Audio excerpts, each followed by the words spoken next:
When it comes to new Mercedes-Benzes these days, there's absolutely no shortage of choice. In fact, Merc has a bigger model range than just about any other car maker. There's big, small, long, short, four-wheel drives, wagons, sedans, hatches, you name it, pretty much anything. But while most of the growth has come from the lower end of the market, the hatchbacks and so on, it's the top end where the reputation has been built. And this car is very much top end. Meet the CL.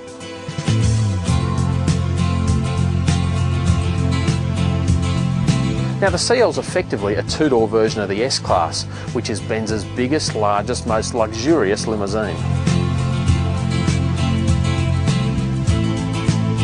That also means the CL is expensive. In fact, super expensive. How's $383,000 sound? Now that's a one-bedroom apartment around here.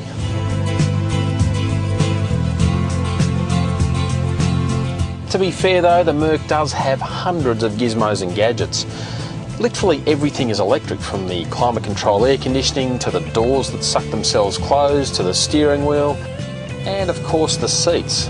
Yes, the seats. Now of course you've got the normal electronic controls to adjust the seat to the position you want, but it goes a lot further than that. Check this out. So first of all, I can choose lumbar for pretty much any part of the seat. The backrest, the sides, the fronts, literally anything.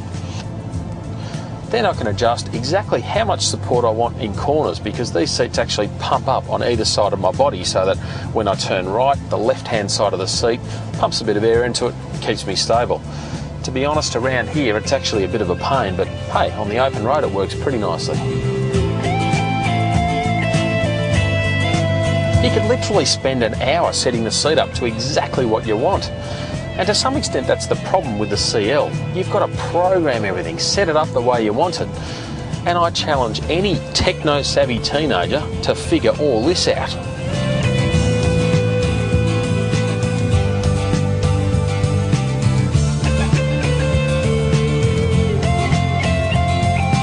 In fact, there's so many gadgets that you probably won't know half of them are working.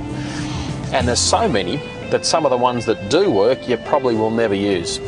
Exhibit A, Your Honour, the night vision system. Now, okay, it's not night, so I can't demonstrate it to you right now. But take it from me, it is absolutely useless. Yes, it illuminates the road ahead, just like the headlights. But I'll tell you what, the last place I'm going to be looking, if it's dark and dim and no lights outside, is right there. I'm going to be looking way out there. Still $400,000. Well, thankfully the CL is the pinnacle of luxury. It's absolutely opulent inside, gives you a real feeling of specialness.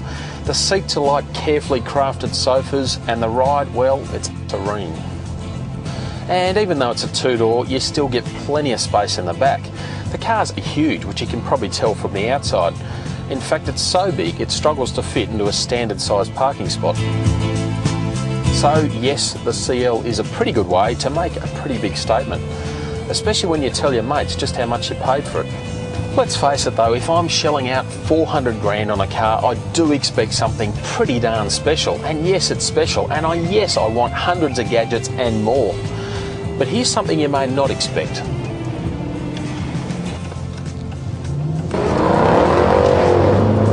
That is a 500 horsepower wallop in the back.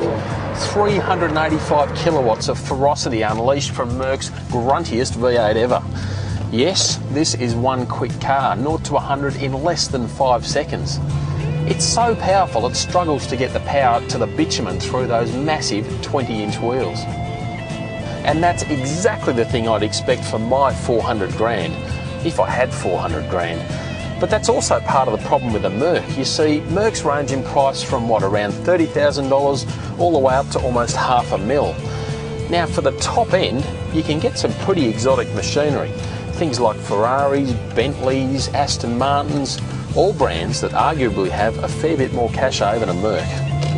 Perhaps that's why only a handful of CL AMGs will be sold each year.